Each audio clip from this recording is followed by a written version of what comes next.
नमस्कार मित्रांनो, बघा हे गिरणी कामगार संयुक्त लढा समिती आहे. गिरणी कामगारांच्यासाठी मुंबईमध्ये, खास करून मुंबईमध्येच त्यांना गिरणी कामगारांना घर मिळावं यासाठी ही समिती 2005-10 पासून ही समिती संघर्ष करत आहे. यांचा अजून आराखडा तयार नाही, काहीच नाही. आणि हा त्यांचा आठवा मोर्चा आहे हा समितीचा.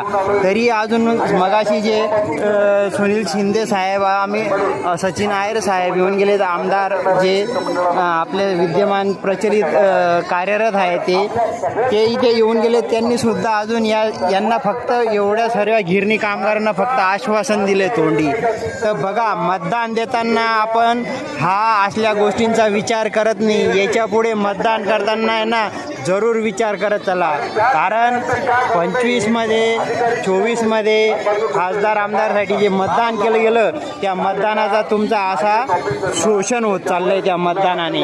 तर हे बरोबर आहे ना? मग चालू द्यायचं का असंच? बघा, करा विचार.